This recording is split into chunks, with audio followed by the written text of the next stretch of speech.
PF faz operação contra Ciro Nogueira, mesada de 500k e PEC do Master. Será que um banco conseguiu literalmente comprar um pedaço da nossa Constituição só para multiplicar os próprios lucros de forma astronômica? Olha, hoje a gente vai mergulhar a fundo nos documentos da quinta fase dessa Operação Compliance Zero. E antes da gente desvendar cada detalhe dessa teia gigantesca, já inscreva-se no nosso canal para não perder as nossas próximas análises, beleza? Então vamos direto ao ponto e entender como essa operação sacudiu de verdade os bastidores lá em Brasília. E para começar nossa conversa, dá uma olhada nesse número aqui. R$ 500 mil. É muita grana, né? Mas sabe o que deixa essa história chocante?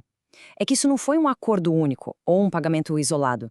De acordo com a Polícia Federal, nessa fase 5 da operação, essa cifra gigante seria o valor de uma mesada. Exatamente, uma mesada mensal direcionada, supostamente, ao senador Ciro Nogueira. Mas calma, para a gente sacar como a polícia montou esse quebra-cabeça e chegou nessa conta, a gente precisa olhar para as engrenagens do esquema. O que nos leva à seção 1, a operação e a mesada. Essa fase da investigação, autorizada pelo ministro do STF, André Mendonça, chamou muita atenção logo de cara porque ela foi cirúrgica. Em vez daquelas mega operações que levam dezenas de pessoas presas, a polícia executou exatamente 10 mandados de busca e apreensão. O senador em si não teve um mandado de prisão expedido contra ele, mas a polícia foi com tudo para recolher provas físicas e digitais do círculo ao redor dele.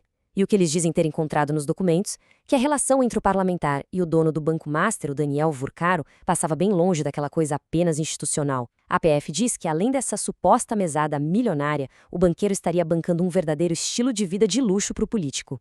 A gente está falando de compra de imóveis com descontos absurdos, faturas de cartão de crédito pagas e até despesas em hotéis luxuosos custeadas integralmente pelo banco. Vamos agora para a seção 2, a emenda do Banco Master. Aí você deve se perguntar, mas qual era a mercadoria? O que justificaria o banco gastar tanto dinheiro assim? É aqui que a gente encontra o verdadeiro coração da estratégia. O contraste desses números é bizarro. Hoje, o Fundo Garantidor de Créditos, o FGC, protege o investidor comum em até R$ 250 mil caso um banco quebre, certo? Pois bem, o senador apresentou no Congresso a famosa Emenda 11, e essa proposta simplesmente jogaria o limite de proteção para absurdos R$ 1 milhão. E por que isso importa? Bancos menores, como o Master, dependem quase que 100% dessa garantia como ferramenta para atrair o dinheiro dos clientes. Conseguir uma mudança na Constituição feita sob medida para eles seria, literalmente, como ganhar na loteria do Congresso Nacional. E quando eu falo loteria, eu estou falando dessa escala aqui, olha, 6 vezes mais lucro. Especialistas em liquidação bancária avisaram a própria Polícia Federal que aprovar essa emenda multiplicaria os ganhos do banco por 6. Só que a conta poderia sobrar para o país inteiro. O risco sistêmico seria gigantesco. Pensa comigo, se uma instituição financeira super alavancada quebra com um teto de cobertura tão alto assim, o próprio fundo garantidor não ia aguentar e ia quebrar junto. Isso ia gerar um efeito dominó, um colapso em cadeia de proporções inimagináveis para a nossa economia. Mas afinal, como a PF conecta o banco diretamente a essa emenda? Isso traz a gente para esse detalhe impressionante. A polícia interceptou uma mensagem de WhatsApp onde o banqueiro, o Daniel Vorcaro, comemora o avanço do projeto com uma frase que entrega tudo. Saiu exatamente como mandei. Para a Polícia Federal, essa é a prova técnica de que a emenda não foi pensada e redigida pela equipe técnica lá no gabinete do senador. Na verdade, ela teria sido uma encomenda feita e estruturada de dentro do próprio banco. E a linha do tempo que os investigadores montaram para provar isso é coisa de cinema. O rastro documental mostra a própria assessoria do Banco Master criando o texto da lei no computador deles. Esse rascunho é enviado via WhatsApp direto para o celular do Vorcaro. E a etapa final? O banqueiro manda imprimir o arquivo, coloca tudo dentro de um envelope e manda entregar fisicamente, direto nas mãos do parlamentar, lá na residência dele em Brasília. Entrando agora na seção 3, o caminho do dinheiro. Bom, com a emenda entregue, o dinheiro precisava fluir, né?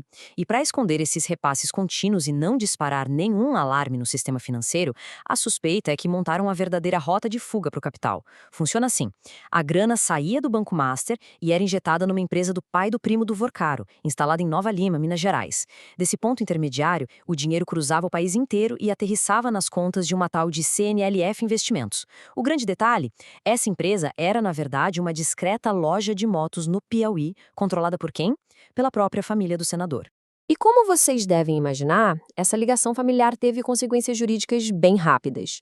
O irmão do senador, o Raimundo Nogueira, foi apontado nas investigações como uma peça-chave, a pessoa que operava o dinheiro usando essa loja de motos lá no Piauí. Por causa desse suposto papel de facilitar a logística do esquema, ele acabou sendo alvo direto da operação e hoje está sob prisão domiciliar usando tornozeleira eletrônica.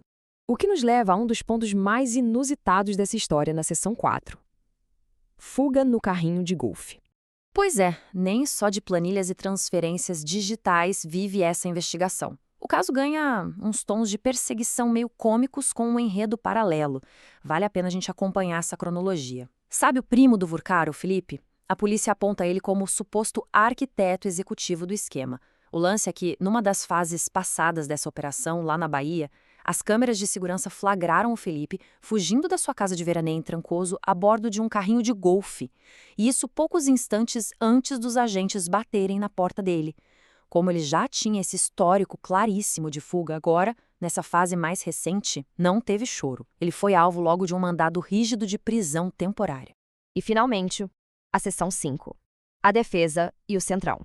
Para a gente fazer uma análise completa de verdade, é crucial olhar a situação por todos os ângulos, inclusive as fortes defesas e todo o xadrez político por trás disso. Diante de acusações e relatórios tão pesados da polícia, a resposta do senador não foi nada discreta. Ele rejeita com força qualquer ligação com esquemas de corrupção e fez um pronunciamento muito contundente no Senado. Ele jurou que, se surgir qualquer prova cabal contra ele, está disposto a renunciar ao próprio mandato na mesma hora. Esse é o contraponto público dele para bater de frente com as evidências, mensagens e registros que a Polícia Federal diz ter no processo.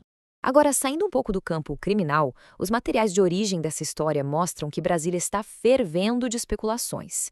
Existem várias teorias de que essa ação policial poderia, em tese, ser um subproduto de brigas de bastidores. Talvez uma retaliação porque o partido do senador, que é peça central do Centrão, estaria se distanciando do governo. Outra hipótese aponta para atritos recentes sobre votações sensíveis de indicações para o Supremo Tribunal Federal. Mas, independentemente de teorias de corredor, os documentos indicam um inquérito totalmente embasado em material técnico da PF.